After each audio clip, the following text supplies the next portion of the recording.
Hyn o'n yma'r fferm Troed yr Aur ar gyfer hyfforddiant Barnu Moch. Dewch i ni weld os allwn ni cael bach o tips.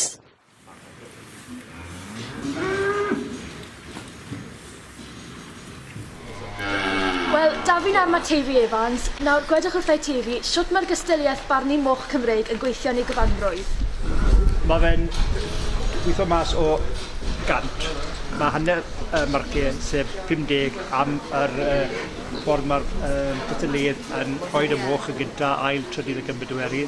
A wedyn mae'r gweddill o'r marciau am accuracy and observation, style, a fel mae'n rhoi y cwbl at ei gilydd.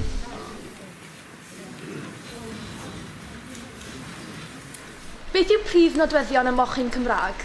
Bod hi'n bwch dda sydd yn byw allan a magu torred o foch heb un ffwdan.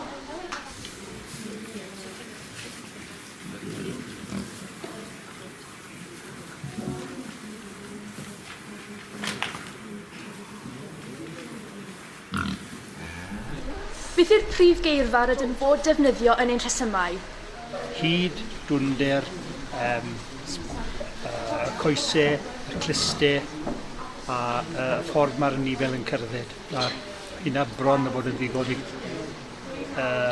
ysgrifio'r mochyn o ran magu yng Nghymraeg.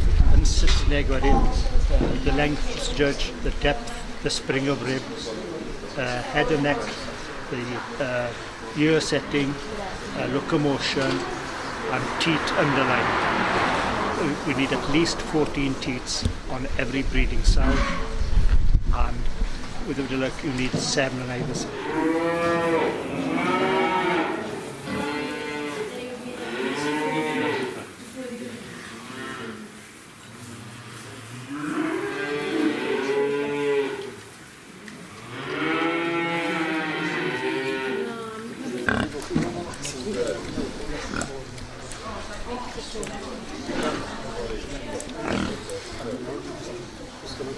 Beth ych chi'n chwilio am mewn mochyn da?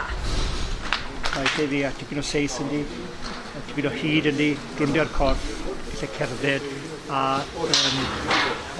14 o deffau o'r un seis a gobeithio bod 7 bob ochr.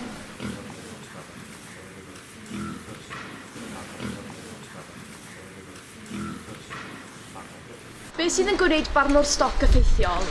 Hunan hyder a ffordd i mynegu ei farn yn gyhoeddus i'r beirniad a disgrifio'r mochyn oedd yn i'w weld o'i flanau, fel bod y beirniad yn gwmws pwy yn nifel mae'n siarad yw.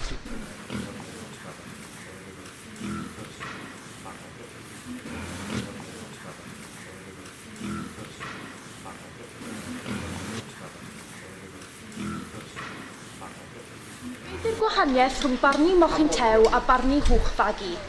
Mewn mochyn tew, dim os oes bod un gwrio neu fenyw neu wedi cael ei sbaddu. Beth mae dyn yn hwylo am yw cig o safon, dim wastra yn y gwrw a yn y bola, hyd, llawnder os y loen a cig da yn y hams yn dylawr i doff y gos. Ond gyda hwch fagu wedi mae hollol wahanol.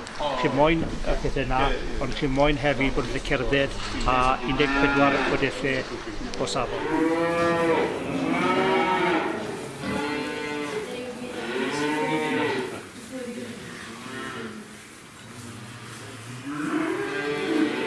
Beth ych chi'n edrych am wrth wrando'r rhesymau aelodau? A bod e'n neud am y tro gyntaf neu bod degfedwaith, beth chi wylo am yw bod yr aelod yn llefaru yn blaen a bod chi'n gwybod yn gwmws pwy yn nifel mae'n siarad ebyti trwy'r amser. So bod y rhesymau mae'n rhoi, mae'n atebol i'r mochyn mae'n siarad am. Barcus feirniad. Gosodaf y cylch hychod magu ifanc Cymreig yma yn y drefn X.F.I. Yn gyntaf, sodais X, gan ei bod yn rhagori yn y cylch. Bydd y hwch yma ben cytbwys a thrwyn byr gyda chlistau yn gorwedd yng nghanol y pen. Dangosai gefn syth a chyson na gystadleuaethol llinell cydbwys gyda 14 o dethau wedi gosod yn daclus. Cefnau'n daclus a 4 troed a dangosai gymffon yn troi a gorwedd yn gymyn. Bydd y gosodais nail, gan fod hon eto yn fochyn da, ond ni ddangosai gwyrdeb cystadlau blaenorol ar ei ffen lle bydd ei thrwyn ychydig mwy hir a nad oedd y clustau'n gorfod mor ddaclus. Roedd ei llygaid effro hyd corff da gyda 16 gildaethau cymen. Eto roedd ei gorff glan a cherddau'n daclus. Yn drydydd, gosodais B. Llai hyd corff oedd ei fel yma i cynariad blaenorol, felly rhaid i gosod yn drydydd. Chydig mwy agored na'r delfrydol oedd ei clustau, ond roedd iddi 16 gildaethau cyson a chyferdol. Cerddau'n daclus a bedair ffroed. A gosodais yn olaf.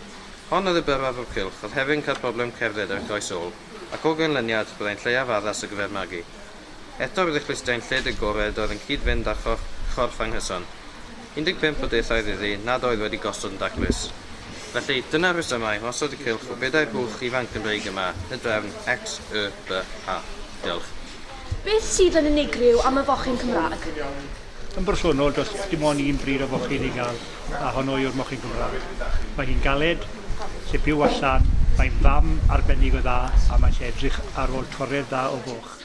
Wel, dyna ni wedi dysgu sut i feirniadu mochyn Cymraeg. Fi wedi dysgu lot a gobeithio bod chi wedi dysgu lot hefyd. Gobeithio chi ddim yn drad moch ar mochyn cystadleuaeth.